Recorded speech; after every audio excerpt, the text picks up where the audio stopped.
The following is a special on-location edition of Higher Journeys.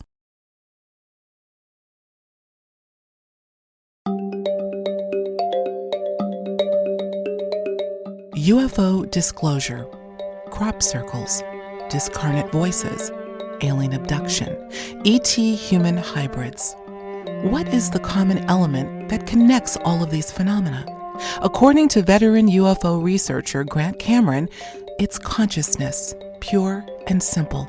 But what role does this elusive yet omnipresent element of the human, and for that matter, non-human experience play in connecting the dots to this grand mystery we call the ET UFO phenomenon? Listen to Grant's amazing string of stories he shares, and then as always, you decide. Listen, we're on. Been chatting it up with my friend Grant Cameron. Wow. So good to see you. Thank you for having me. It's been a couple of years, since we did this fantastic show. I actually just listened to it again about a week or so ago, knowing that we would be meeting once again on the ET influence on the music industry. And that's not what we're going to be talking about today, although there may be some elements of that we can fold in. But what a great interview. I always love talking to you because you have really traversed the spectrum of this whole field we call ufology. And I love the fact, Grant, that you have now sought fit to bring in what I think is, and we would agree, I think, the most important aspect, and that's the consciousness aspect. And that's what I want to talk about today. Yeah. You've been at this for a long time, and I know you told the story about the impetus for your going from more of a mechanistic approach to understanding this phenomenon to a more metaphysical. So I'm going to trust that. And I know all who Mr. Cameron is, and obviously with everything that's been going on since December of 2017, you've been at this tirelessly. Yeah.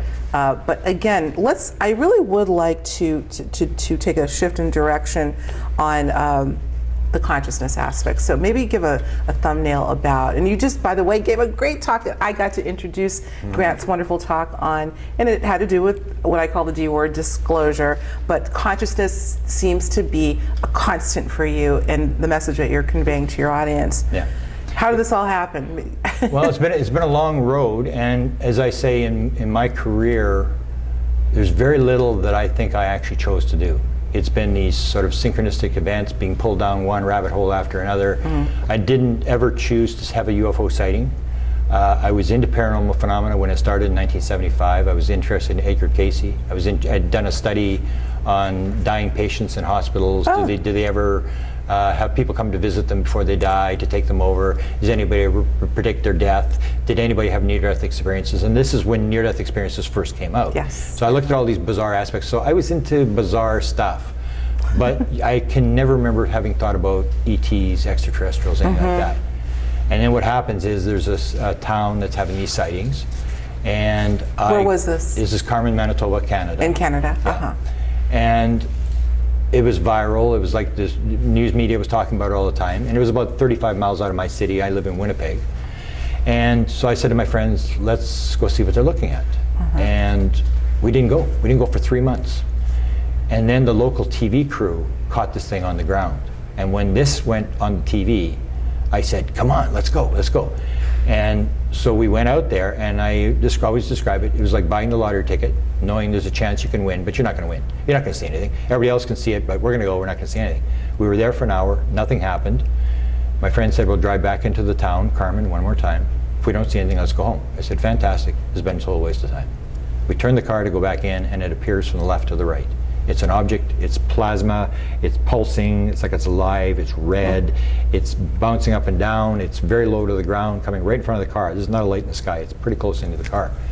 And I went, whoa, it was like, because I never really had any paranormal experiences.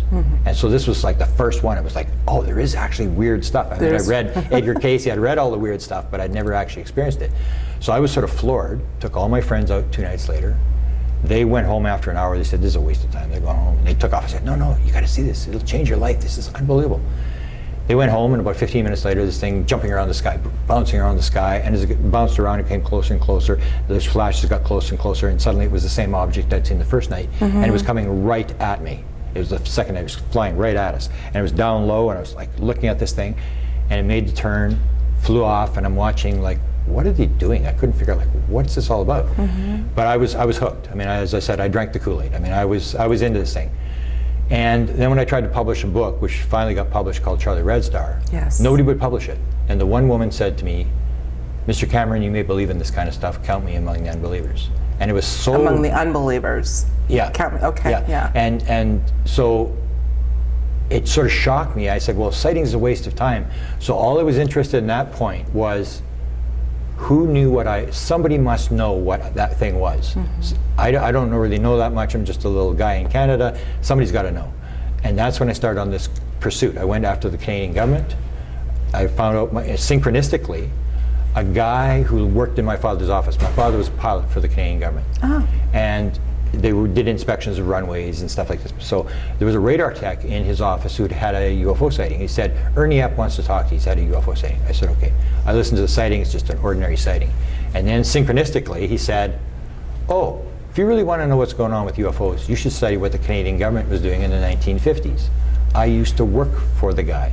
And I went, you work for the guy? And he said, yeah, he was a contactee. He was talking to aliens. They were landing in his backyard. I'm going, wow. I couldn't believe it. It was like, wow. And so I went down that road, and I went and I flew to Ottawa, the Canadian capital, and I interviewed the woman. She was secretary to the Speaker of the Senate in Canada, and she was married to the guy. He had since died. Wilbur Smith was the guy who ran the program. And then when she told me the story, oh yeah, Alpha was the name of the alien, and this and that, Alpha this, Alpha that, and I'm going, wow, it's just like a different world. And so I gathered all the material in the Canadian government, and that was when I first got the consciousness thing, although then I didn't realize it. Okay. There was a top secret memo that was declassified in 1978 by the Canadian government, and it's a legitimate government document. They don't deny it. It's a Department of Transport document.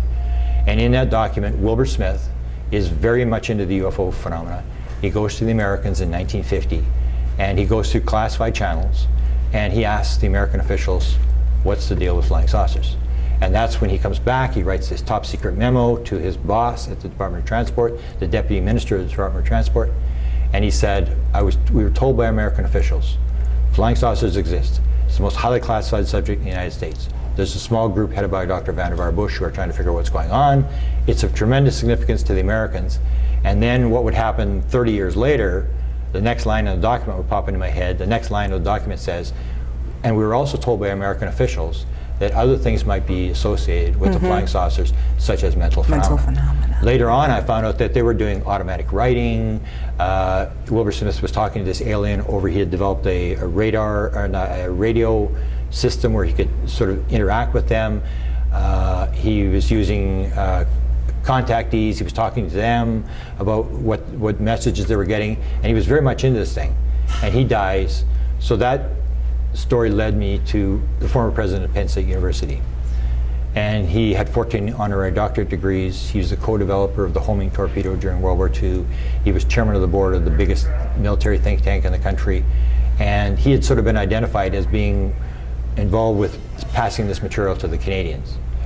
So in the interviews that we did with him, he would say, look, unless you've got the mind of Einstein, you're never going to figure this out. I can't talk about it. Go study something else. You're up against the windmills. You're wasting your time. All this sort of stuff. At one point, the second piece of consciousness would come in. And this again would not come till my 2012 download. It would take the Canadian government document and then what Walker said, and would put those pieces with a third piece. So the second piece that Walker gave us was, he was being interviewed by a guy from Great Britain. And the guy says to him, Dr. Walker, what about MJ-12? Is there still just 12 people? And is it an American group still, or is it international? And he said, let me ask you a question. What do you know about ESP? And the guy didn't have an answer, so Walker answers his own question. And he said, look, unless you understand about ESP and how it works, you will not be taken into the control group, MJ-12. Very few people understand how it works. So that was 1991. And so we got all this material, we published a book on him, and we basically put all the transcripts of all the stuff he'd said. And he was talking in rhymes and riddles, which really didn't... Very cryptic. Yeah. Yeah. But the one with the ESP thing pops into my head in 2012 with the third piece. And the third piece is 1993, Ben Rich, head of Lockheed Skunk Works, goes to UCLA, to the engineering alumni, and he gives this presentation. on the SR-71, the U-2, development of planes and stuff. At the end of his lecture, he shows a slide of a flying saucer, and he makes this statement: "We now have the technology to take ET home." In the audience is Jan Hartson, who is now the international director from MUFON. Now, Jan Hartson is an experiencer. He had an experience with his brother in the backyard with a flying saucer that was only about 30 feet away, 6:30 in the morning on a Saturday morning when he was about 9 years old. And he was hooked. And he and his brother were trying to build a flying saucer. And they were obsessed with how the flying saucers work and stuff like that. So Jan becomes an electrical engineer just to work on UFO. He's trying to figure out how the UFO things are. So when Ben makes this statement about we have the technology to take ET home, Ben says in the question period, he says, we've discovered the mistake in the equation. It's not going to take a lifetime to do, but it's going to take an act of God to get this thing out of Congress because it's so deep black. And so these questions go, and then he starts to head for the door, and Jan realizes this is my chance. This is the only chance I'm going to get. He goes after Ben Rich as he's going out the door, and he said, Ben, I've studied this my whole life. I need to know, Ben, how do they get here? How does the propulsion system work? And Ben turns around and says exactly what Walker said 2 years before. He said, let me ask you a question. What do you know about ESP? And Jan said, I didn't expect a question. So he said, it means everything in time and space is connected? And Ben said, that's how it works, and walks out the door. Now, as these things are developing through my career, I don't really realize that these are all linked together. And it wasn't until I have my experience where I'm in Colin Andrews' crop circle lecture, where he's talking about consciousness, right, that suddenly, boom, these things come into my head, and the pieces went together. Converging. And it suddenly it came with absolute certainty. It was like, oh, I know how it works. And suddenly I realized what it was, and it was at that point when I made the shift from the sort of the materialistic paradigm, nuts and bolts, let's measure it, let's do it science and all this kind of stuff, to this consciousness thing. And it was, again, it was like my UFO sighting. It wasn't something I intended. I was in the lecture. I didn't even want to be in Colin Andrews' lecture. I had no interest. And actually the lecture was on consciousness, and his take on consciousness was he had been hired, Lawrence Rockefeller had given him a bunch of money. And what he was doing a job as the top crop circle guy is to find out how many of the crop circles were hoaxed and how many of them were real. And he had come up with a conclusion based on private investigators and stuff that 80% of them were hoaxed and only 20% were real. And his career basically ended. Like, nobody in the UFO community said he's working for the government, he's whatever. And so this was the lecture he'd given after that. And the reason I went in, because he was a high profile guy, and I knew this controversy, and I said, well, I should go into his lecture, and I should pay him respect and watch his lecture. So I went in the lecture, and I had no interest in the lecture. And the way my understanding of the consciousness thing is, you got right brain, left brain. And when you can quiet the brain, people say quiet the mind, but you're quieting the left brain, rational, analytical voice in the brain. When you can disassociate, when you can shut the left brain off, your right brain taps into the field and pulls back stuff. So I'm sitting there, I don't want to be in the lecture, I'm really zoning out, I'm almost meditating. I'm just sitting there, I'm thinking, well, maybe I should go across to the other side of the river, go to the library, go for lunch. I'm thinking, I really don't want to be here. And that's when it all popped through. But when Colin, his lecture actually had an important consciousness part in it as well. What he said was 20% were real, 80% were hoaxed. And the crop circles we're talking about. Yeah, and what the 80%, he started to talk to people because they'd identified who these people were. When he was talking to the people who were hoaxing the crop circles, they would tell him, I was sitting there watching TV the one night, and then this thing came into my head, and I had to go put this crop circle down. I had to go hoax this crop circle.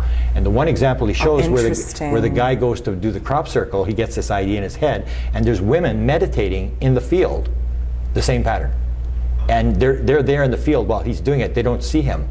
And so he gets these connections, and he says, then he comes down to sort of the conclusion, 20% are real, and the other 80% are hoax, but they're also done by the intelligence, that they're forcing these people through consciousness to go put these patterns down.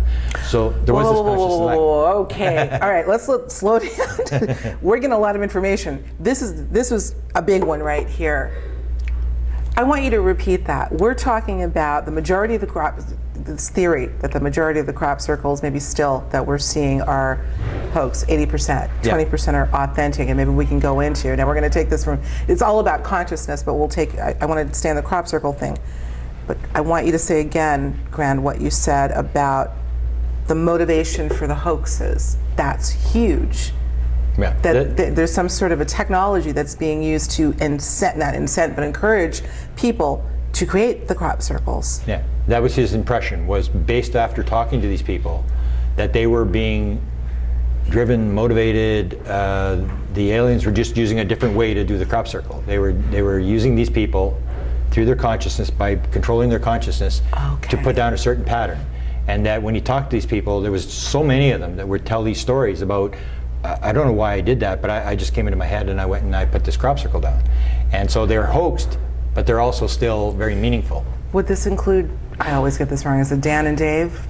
Dan and I don't know if he didn't. He mentioned, but as again, did I get those names right? Yeah, Dan, okay. But I wasn't even really paying attention during the lecture. I just remember the one with where the one was they were meditating in the field, and this guy put the same pattern down that they were doing. Amazing. And he had all sorts of other consciousness things. Like he would say, him and Bussy Taylor, the two guys that started the thing, they would go up and they would take a plane, and they started as very simple crop circles. And then there would be a circle, and then one would be sort of a cross or something like that. And he said to Bussy Taylor, he said, wouldn't it be interesting if they put the two together? And then they go up the next day and the two are together. There's a crop circle with the two together. So he had these consciousness things as well, where he was saying, like, it was almost like they could read his mind as to what kind of circles they were putting down. And Colin Andrews, if you look at his consciousness thing, it's very bizarre. I mentioned it in my lecture today, some of the stories about how the crop circle thing started. I mean, this bizarre thing where Colin Andrews is, when reel-to-reel tape recorders come out, in '76, he's got his first reel-to-reel tape recorder, and he's going to use it, and so he's got the microphone, and he's pulling the microphone across the carpet, and he's in front of the TV. The TV's going, and he's going to tape, and he turns the tape recorder on. The first time he's ever used a tape recorder, he turns on this reel-to-reel tape recorder, and the TV goes, and suddenly there's an alien on the TV. Oh my gosh. Giving this message, a 5-minute message. So he gets the entire thing on tape. He's taping as this thing's going on. And I played part of it today. I played about 2 minutes of this thing. It's about 5 minutes long. And it's the basic message. You're destroying the world, you've got this, all the oneness, the exact message that everybody always has. So Colin had contacts with the British government. He was a high-level sort of communications guy. What he told me after this thing came, is that the British government was inundated with phone calls, and the TV network was inundated with phone calls, like what was going on TV for this 5 minutes, because everybody's TV picked it up. So he said there was an investigation done by the British government and by the TV network, and all they were able to determine that there was 2 particular towers that were affected, where the message was coming out, and those 2 towers were the towers that were directing the signal over the fields that would later have all the crop circles in. And so you get that sort of thing where you look at it and you go like, this is just almost like a Kafka play. Where it's I was going to bizarre. say, there is a dynamic. I feel like there's some sort of maestro that's just orchestrating every seemingly disparate little thing going on over here, but it's a master coordination, and consciousness is at the center of it. Yeah, that's what I did in my lecture today. I talked about randomness. People believe it's, I had another download experience, but is the world random or is it non-random? Right. If you believe it's random, that's then the it's one age-old world. argument. But if it's non-random, if it's patterns, morphogenetic fields, stuff like Rupert Sheldrake talks about, it's a completely different world. Absolutely. Rip up all the books and start over if it's non-random. And Colin had another story that he told that shows the connection. Like Colin is an experiencer. He's an abductee, and he tells the story of how he was in the shower. He's going to speak at the Axe conference for Steve Bassett, and he's in the shower, and he's enjoying the shower, and all of a sudden this voice comes into his head and said, "It's time for you to come forward." And he goes, "I knew exactly what they were talking about. They didn't have to tell me what they're talking about." Right. And he says to himself, "I can't do this. I can't do this." And what he was that he was an experiencer. He was an abductee, and he was to come forward and tell the world. And he said, "Like, I'm the scientist. I'm the guy that measures. I'm Mr. Cool. I'm the electrical engineer. I can't do this. My career is over if I do this." And the voice in his head says, "No, timing is everything. You can do this." And then he said, "Well, I think I can. Yeah, maybe I can do this." And so he changes his lecture. He puts this in his lecture, and he's going to out himself as an experiencer. He goes to the Axe conference in Washington, and he's ready to give the lecture. He goes up on the stage to give the lecture, and this guy walks up to him. He said, looks as human as any human, and looks right through him and says, "You know you have to do this, don't you?" Oh my goodness. And he said, I was just about to ask you, had he ascertained where the voice was coming from, but I guess that revealed itself this person, human-looking person. Well, I think they use your voice. Like I was mentioning to you earlier today, I have this sort of high-level Hollywood guy who's now having all these experiences and stuff. And when he tells me, for example, he asked this question: if I'm talking to an alien, put something in my head that I don't know. And he said in his voice, his own voice, and he said everything always comes in his own voice. And his own voice said biocentrics. And he was, what the heck's biocentrics? And then when he goes and looks it up, it's the basic premise that consciousness is primary. Life creates the universe, not the other way around. And this whole pattern of the fact that we've got all this stuff mixed up. And there's even a chapter in a book written by Dr. Robert Lanza, who wrote the book Biocentrics, a chapter on randomness. Now I'm giving the lecture here, and I've got this whole thing about this download I had where one of the things it was is the world random or is it non-random? Right.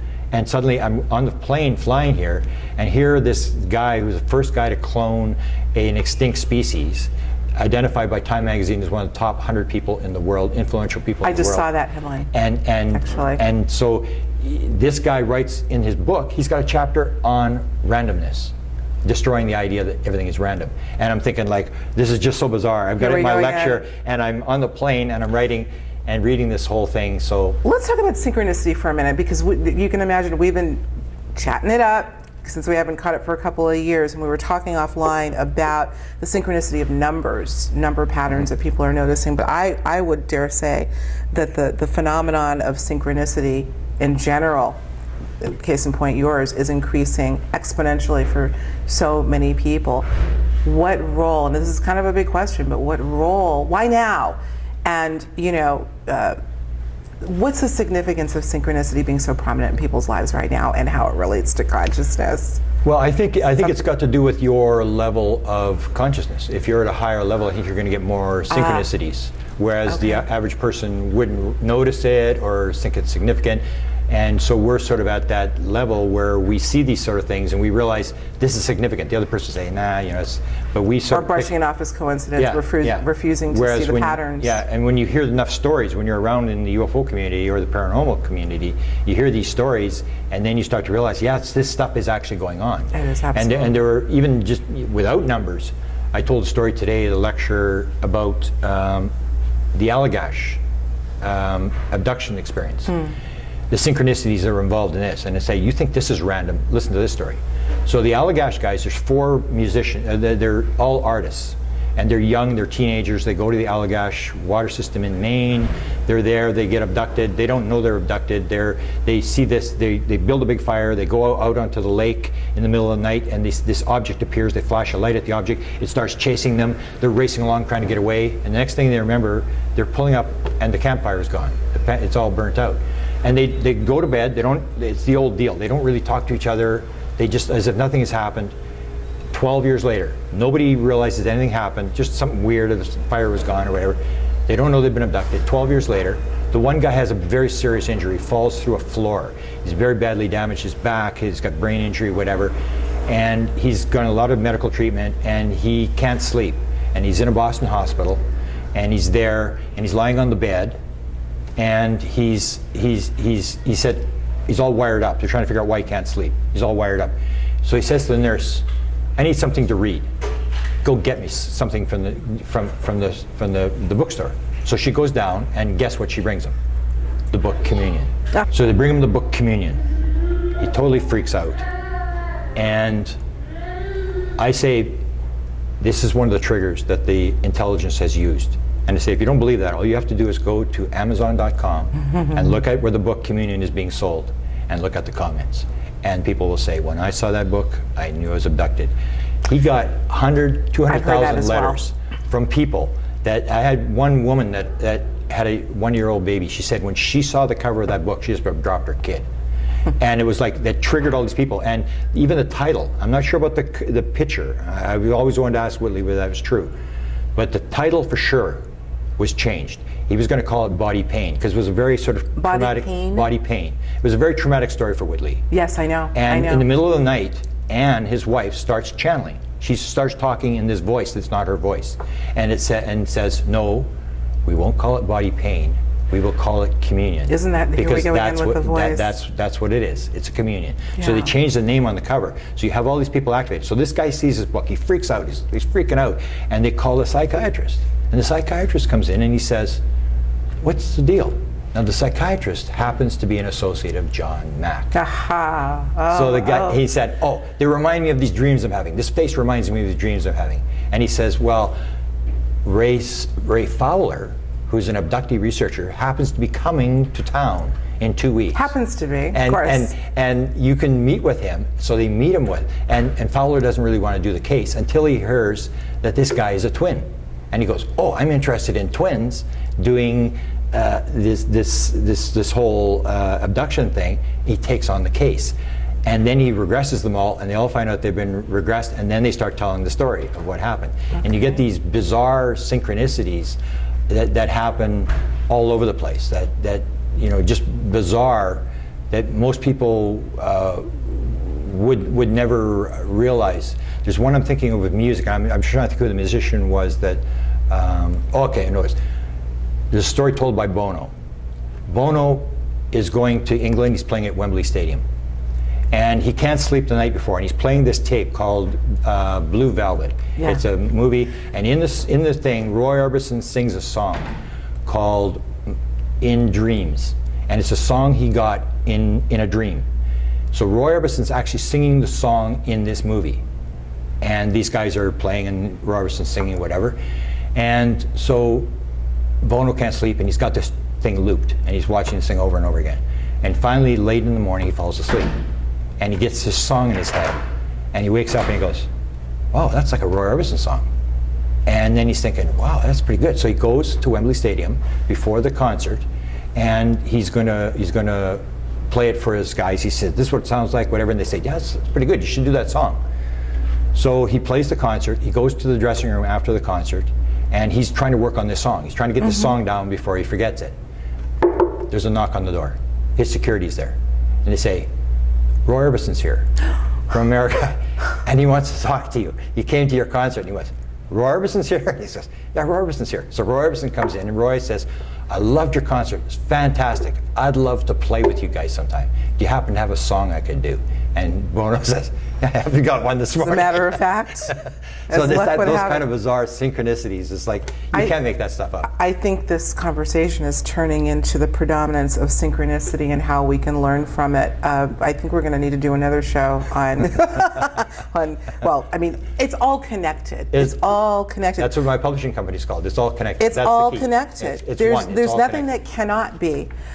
I want to move, we've got about 15 minutes left, Grant, and I want to move on, staying on the theme of consciousness, but I want to talk about a book that you wrote an amazing foreword to that I had the pleasure of narrating recently, the audiobook that's coming out, Meet the Hybrids by Miguel Mendonça and Barbara Lamb, of which 8 hybrids, 8 human, ET hybrids, from various parts of the world, I think primarily here in the States as well as the UK, I think in Spain as well, tell their very touching stories of how they discovered there being a hybrid. I know that may be a stretch for a lot of you, but I think we have to consider, with all the things that Grant just told us, I think we know that anything is possible, including the reality of these extraordinary individuals that are not completely human.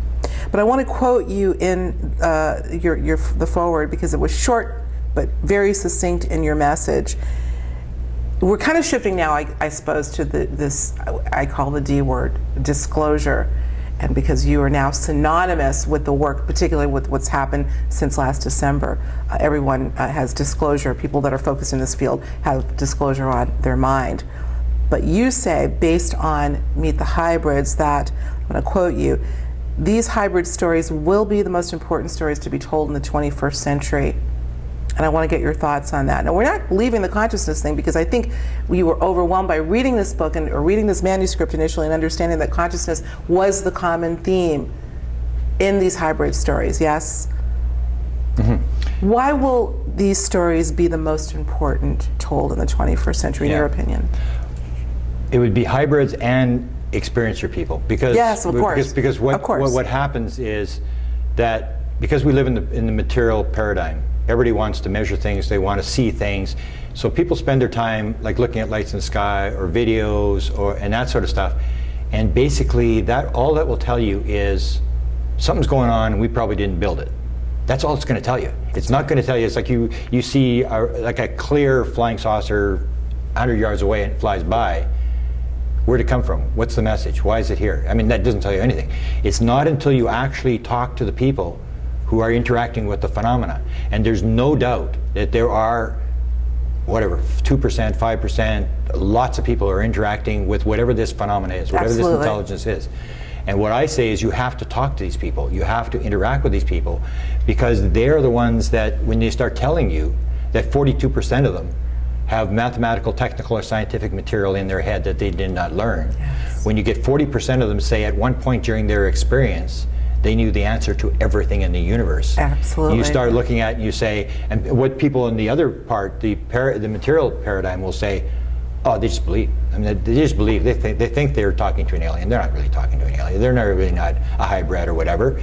And basically, that's the old idea, I know and you believe, which is exactly the opposite. It's like everything is One of my belief. favorite, yeah. So these people have this material, and why would you ignore them? And the UFO community, I believe, has ignored these people. They've sort of moved them to the side. No question about that. And even if you are skeptical, give them a lie detector test, do whatever you got to do. If 10% of those people are telling the truth, this is what's going on.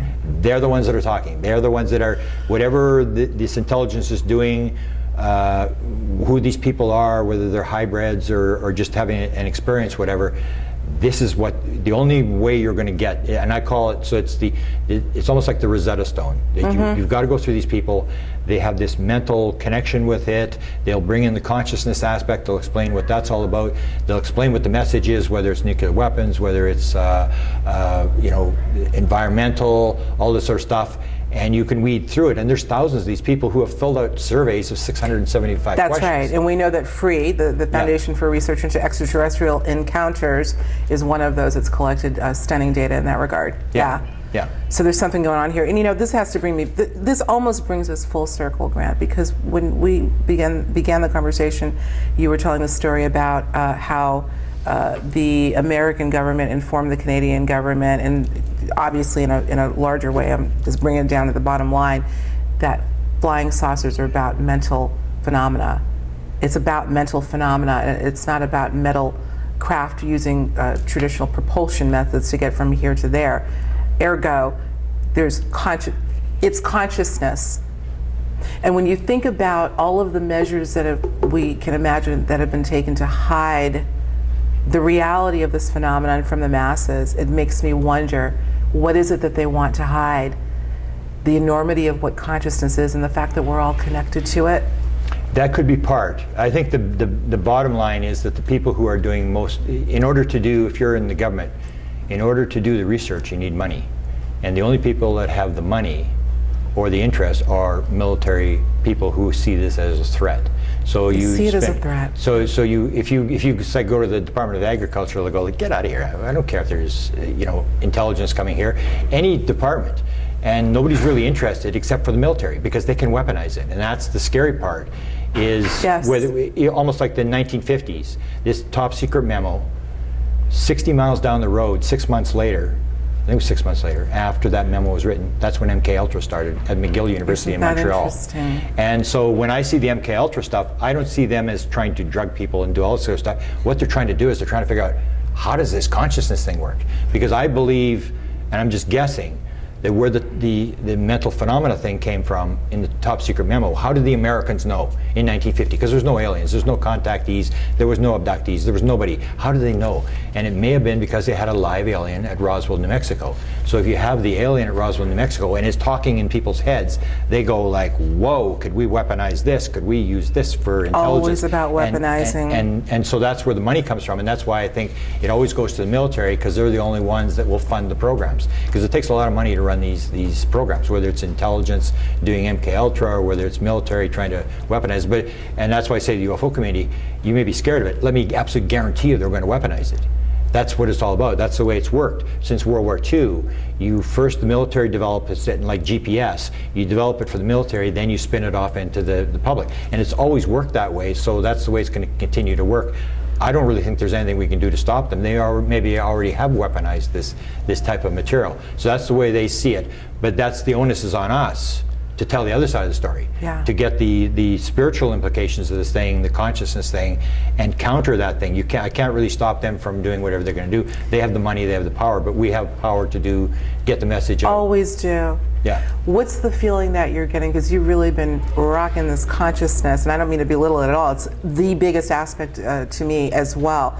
But what's the feedback that you've been getting from the people? Even some, I'm sure, who perhaps were their entry point into this field was what lured them into this field, maybe I should say, is the lights in the sky and the curiosity factor. What do you think the consensus is from the public on the consciousness? Are they happy on the consciousness aspect? Are they happy to hear you talking more about it? Do they want to stick with the more mechanistic? Or no, it's actually not that, I mean, a little bit better, but not that well received, especially after Really? I had people say, the one broadcaster said, I can't believe you've gone over to the woo-woo side. You used to be the document guy, and I said, well, I didn't go, I was pulled over there. So what I find is that the UFO community still won't accept this. They still, because what it is it's the same thing, it's funding. You need funding, you need respect. Everybody's like, we're the Rodney Dangerfield of the scientific world. We need respect. So you don't want to go to this thing, you want to be with the scientists. And the scientists are still in this materialistic paradigm. Right. It's a random, meaningless universe. It's all accidental, all this kind of stuff. So they want to appease the scientists. Well, of course. So they go down that road, right, and they try to stay away from us. Right. That's where they get into the thing. Don't call it UFO. Don't call it ET. They're sort well, of, you know, they've changed the name now to UAP, yeah, of course, and right? that's the whole thing. We're trying to appease the materialists. Yes. And what I find the power comes from is from the people. Like, people will come to me after the lecture and they'll say, I had this experience, and that's where it's coming from. It's coming from the bottom up. Well, that's who I'm talking about. I'm actually not talking about the field. Maybe I should have been clear.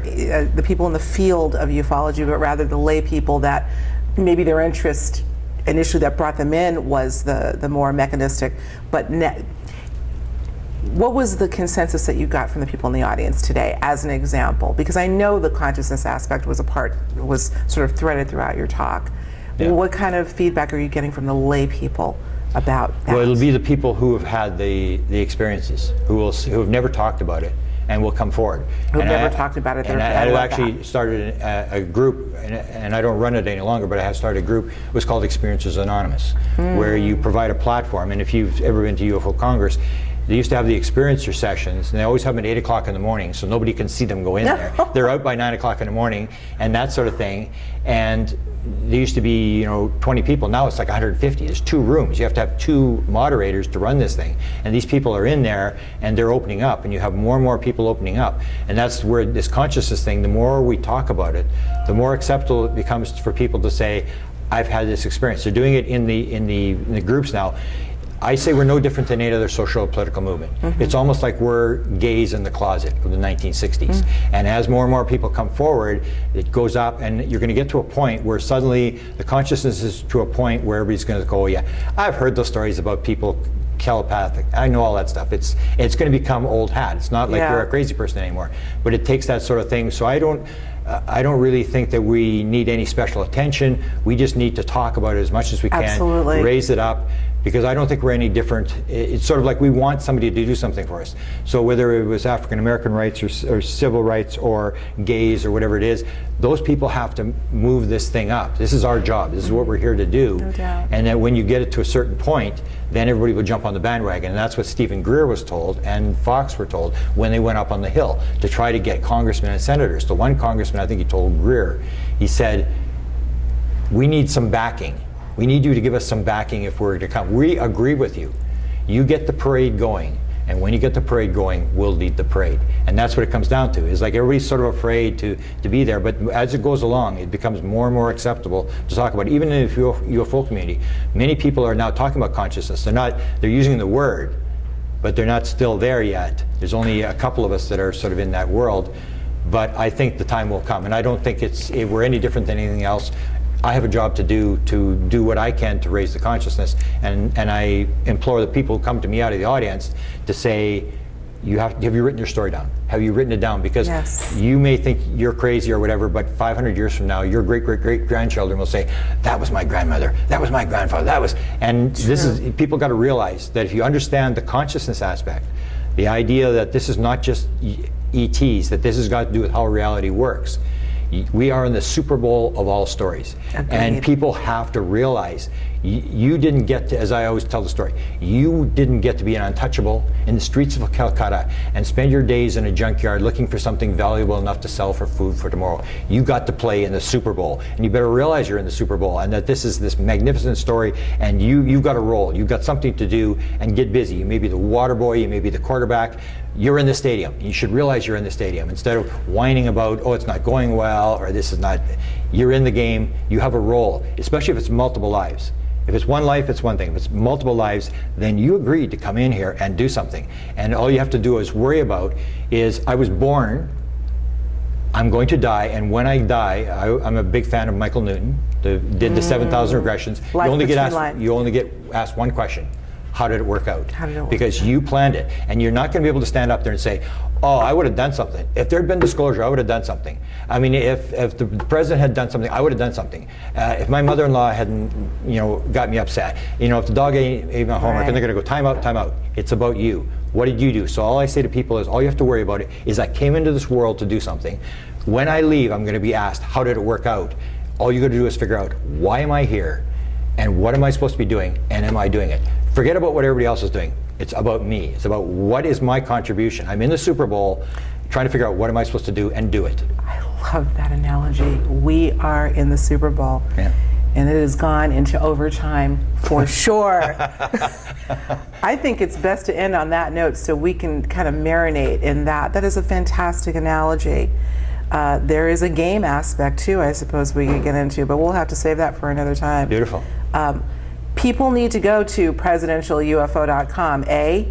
Yes. Is that what they say in Canada? Yeah. So we're going to invite everyone to go there and go there often, because again, this frenetic pace that you have, we usually are pretty good in communicating with email, but I had to chase this guy this time. I think it was 3 or 4 emails, and I think by the fourth one I'm like just forwarding the same message. Did you get my email? But I'm so grateful that you took some time out of your busy schedule. I appreciate your having the interest and time and helping raise the message. You're helping me raise the message. We're all in this together, Yeah, and it's only just begun. I think we're about to get into some really exciting times. So Grant Cameron, I thank you so much. Beautiful. Carry on. We're in the Super Bowl, gang. Let's win.